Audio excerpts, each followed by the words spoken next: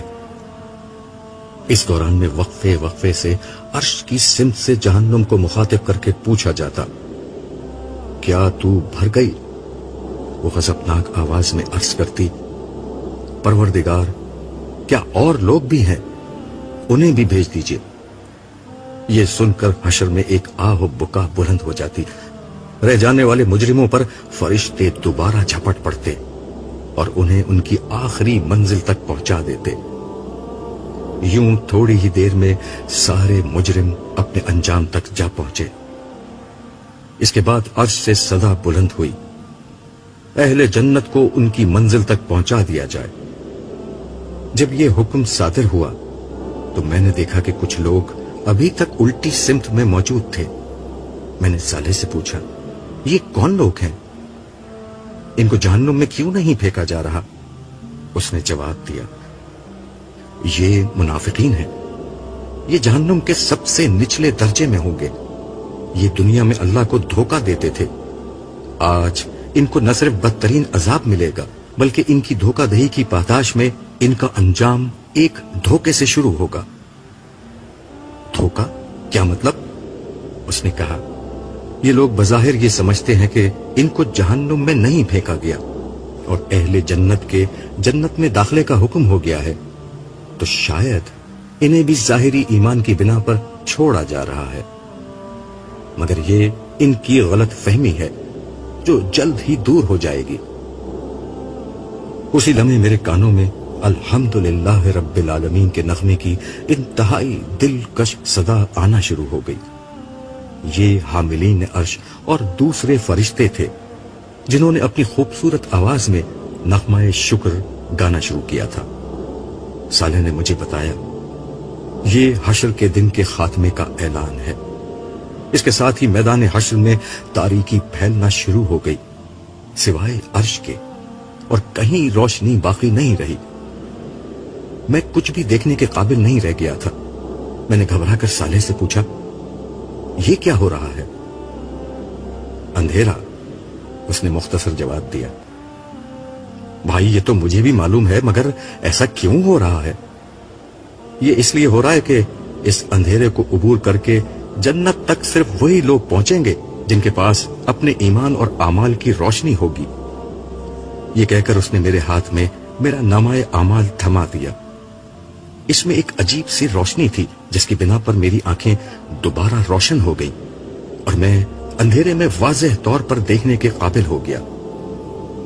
ہر شخص کو اس کا نامہ اعمال دے دیا گیا ہے اور یہی نامہ اعمال اب میدان حشر کی سیاہ رات میں روشنی بن چکا ہے. اب سوائے منافقین کے ہر شخص کے پاس روشنی ہے. صالح نے میری معلومات میں اضافہ کرتے ہوئے بتایا. اب کیا ہوگا؟ میں نے دریافت کیا. اب یہاں سے ہم لوگ نیچے جائیں گے. تمام امتیں اپنے انبیاء کی قیادت میں جنت کی طرف روانہ ہوں گی. جنت کا راستہ کس طرف ہے؟ میں نے سوال کیا. عرش کے بالکل قریب ہے. عرش کے پیچھے داہنے ہاتھ کی سمت جہاں آسمان پر جنت کا نظارہ نظر آ رہا تھا، وہیں سے جنت کا راستہ ہے. مگر یہ راستہ جہنم کی کھائی کے اوپر سے گزرتا ہے جہاں ہر سمت اندھیرا ہے. جس کے پاس جتنی زیادہ روشنی ہے وہ اتنی ہی آسانی اور تیزی سے جہنم کے اوپر سے گزر جائے گا. اس کا مطلب ہے کہ ایک امتحان ابھی مزید باقی ہے. نہیں، یہ امتحان نہیں، دنیا کی زندگی کی تمثیل ہے. جو جتنا زیادہ خدا کا وفادار اور اطاعت گزار رہا اور زندگی کے پل صراط پر استقامت اور یکسوئی کے ساتھ خدا کی سمت بڑھتا رہا، وہ اتنی ہی آسانی اور تیزی سے جنت کی سمت بڑھے گا. لیکن ہلکے یا تیز سارے داہنے ہاتھ والے یہاں سے گزر جائیں گے، سوائے منافقین کے جو ایمان و عمل کی روشنی کے بغیر اس کھائی کو پار کرنے کی کوشش کریں گے اور جہنم کے سب سے نچلے گڑھے میں جا گریں گے، جہاں انہیں بدترین عذاب دیا جائے گا۔ میرے گھر والے کیا میرے ساتھ ہوں گے؟ میں نے سوال کیا۔ آج یہ آخری سفر سب کو تنہا طے کرنا ہے، صالح نے ٹوک ٹوک جواب دیا۔ پھر گروہ در گروہ جنت میں جانے والی بات کا کیا ہوا؟ میں نے سوال اٹھایا۔ گروہ در گروہ کا مطلب یہ ہے کہ ہر امت اپنے نبی کی سربراہی میں جنت کے دروازے تک پہنچے گی، مگر جنت میں داخلہ فردن فردن اپنے ذاتی اعمال کی بنیاد پر ہوگا۔ پھر اس نے قدر توقف کے بعد پوچھا، کیا تم ابھی بھی کوئی تماشا دیکھنے میں دلچسپی رکھتے ہو؟ میرے ہاں کہنے سے قبل ہی وہ مجھے لے کر تیزی سے آگے بڑھ گیا، یہاں تک کہ ہم ایک ایسی جگہ آ گئے جہاں لوگوں کے پاس بے حد تیز روشنی تھی۔ ان کی روشنی ان کے آگے آگے اور دائیں سمت میں ان کے ساتھ ساتھ چل رہی تھی۔ وہ بلند آواز سے کہہ رہے تھے کہ اے ہمارے رب، ہمارے نور کو پورا رکھیو اور ہمیں معاف کر دے، تو ہر چیز پر قادر ہے۔ میں صالح سے کچھ پوچھے بغیر ان لوگوں کو پہچان گیا۔ یہ صحابہ کرام تھے۔ ان سب سے آگے رسول اللہ صلی اللہ علیہ وسلم تھے، جن کی ذات سراپا نور بنی ہوئی تھی۔ میں ان لوگوں کی پیروی میں انہی کے الفاظ دہرانے لگا۔ یہ وہ قرآنی دعا تھی جو میں زندگی بھر پڑھتا رہا تھا، لیکن اس دعا کو پڑھنے کا اصل وقت اب آیا تھا۔ ہم اسی طرح چل رہے تھے کہ صالح نے کہا، اب تماشا دیکھو۔ اس کے ساتھ ہی میں نے دیکھا کچھ لوگ دوڑتے گرتے پڑتے صحابہ کرام کے پاس آئے، مگر ان کے پاس کوئی روشنی نہیں تھی۔ انہوں نے آتے ہی دہائی دینا شروع کر دی کہ ہمیں بھی اپنی روشنی میں سے تھوڑا سا حصہ دے دو۔ صحابہ میں سے بعض نے اپنے پیچھے میدان حشر کے سیدھے ہاتھ کی طرف اشارہ کرتے ہوئے جواب دیا کہ ہم تو یہ روشنی پیچھے سے لے کر آئے ہیں، تم بھی پیچھے لوٹو اور وہاں سے روشنی لے لو۔ یہ سن کر سارے منافقین جلدی سے اس سمت بھاگے، مگر جیسے ہی انہوں نے داہنے طرف جانے کی کوشش کی، انہیں معلوم ہوا کہ یہاں تو ایک دیوار موجود ہے۔ اس دیوار میں بعض مقامات پر دروازے بنے ہوئے تھے جن پر فرشتے تعینات تھے۔ ان لوگوں نے ان دروازوں سے اندر جانے کی کوشش کی، لیکن فرشتوں نے انہیں مار مار کر وہاں سے بھگا دیا۔ ان کے پاس روشنی حاصل کرنے کی کوئی شکل نہیں رہی، چنانچہ وہ دوبارہ لوٹ کر صحابہ کرام کے پاس واپس آ گئے اور ان سے کہنے لگے، دیکھیے ہم بھی مسلمان ہیں اور دنیا میں آپ کے ساتھ ہی تھے، آپ کو تو معلوم ہے، ہماری روشنی کے لیے آپ کچھ کیجیے۔ جواب ملا، بے شک تم ہمارے ساتھ تھے، لیکن تم نے خود اپنے آپ کو فتنے میں ڈالا۔ تم اس دن کے بارے میں شک میں رہے اور تمہارا اصل مقصود دنیا کی زندگی ہی تھی۔ تم نے شیطان کی پیروی کی اور اس نے تمہیں دھوکے میں ڈالے رکھا، سو نہ آج تم کچھ دے دلا کر چھوٹ سکتے ہو، نہ کوئی کافر۔ یہ سن کر منافقین کو یقین ہو گیا کہ ان کا انجام بھی کفار سے مختلف نہ ہوگا۔ پیچھے جانے میں انہیں نقصان محسوس ہوا، چنانچہ انہوں نے اندھیرے ہی میں راستہ پار کرنے کی کوشش کی، مگر روشنی کے بغیر اس کوشش کا نتیجہ جہنم کی کھائی تھا۔ چنانچہ ایک ایک کر کے سارے منافقین چیختے چلاتے ہوئے جہنم میں جا گرے، جہاں نیچے عذاب کے فرشتے ان کا انتظار کر رہے تھے۔